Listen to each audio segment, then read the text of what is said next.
Bien le bonjour. Vas-y, comment ça là? PD. Qu'est-ce que j'ai entendu là? Non mais c'est rien monsieur. Non, si, répète ce que tu viens de dire. Non mais c'est rien je vous dis. Non, c'est pas rien. Je vous entends dire ce mot-là à travers dans la cour. Et ça me gêne. Mais monsieur, c'est pas parce qu'on dit PD qu'on est homophobe. On dit PD comme on dirait, je sais pas moi, bâtard ou connard. C'est juste une insulte. Oui, sauf qu'à chaque fois que tu prononces ce mot, tu l'utilises comme une insulte. En fait, tu contribues à le banaliser. Et t'engraines un peu plus l'idée qu'on peut traiter les homos comme on veut. Mais monsieur, je suis pas homophobe. La preuve, je parle à Thomas des fois. Ah, moi pareil monsieur. Du moment qu'ils m'enculent pas, ils font ce qu'ils veulent.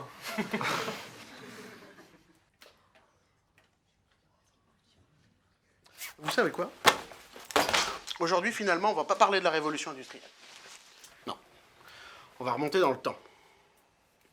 Un petit peu loin. Genre un petit peu de très très loin. Avant Jésus-Christ.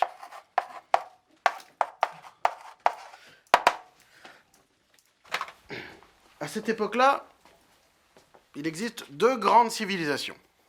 Les Grecs et... Les Romains? Bingo.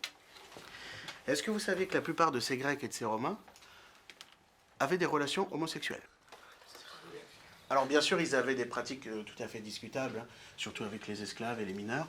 Tout était très codifié. Mais en dehors de ça, le sexe était très libre. Les hommes couchaient avec des femmes ou avec des hommes, et on s'en fichait. En fait, les mots homosexuel et hétérosexuel n'existaient pas. Le mot homosexuel est né il n'y a pas très longtemps. Parce qu'on veut toujours catégoriser les gens.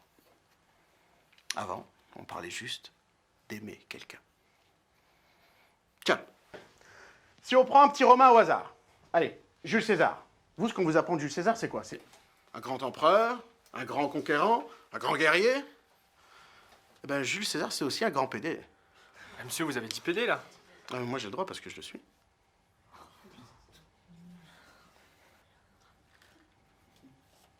Et puis non. Non, t'as raison. Non, je dois montrer l'exemple et ne pas le dire non plus.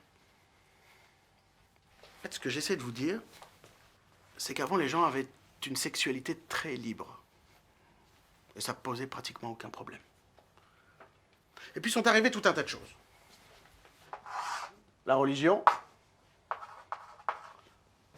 les principes, construire un foyer, un homme, une femme, des enfants, un labrador, un kangou. Le mariage a commencé à occuper une place centrale. Et pendant 2000 ans, on est resté bloqué sur ces principes. Et seulement qu'aujourd'hui, on se rend compte que ça n'a plus vraiment de sens. Mais on reste accroché à nos vieux principes. Et pourquoi? Parce que c'est ancré dans notre culture.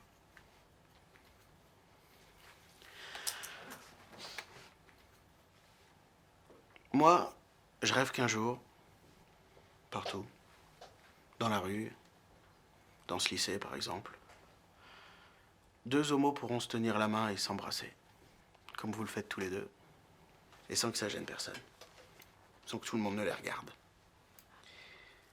Que les hétéros traînent avec les gays, bref, qu'on nous considère comme des gens normaux.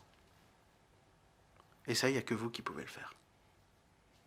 Alors arrêtez d'avoir un regard ou un jugement quand vous croisez une personne homosexuelle. Et dites-vous que si vous êtes choqué, c'est en grande partie culturel. Et qu'il y a quelques années encore, ça choquait personne.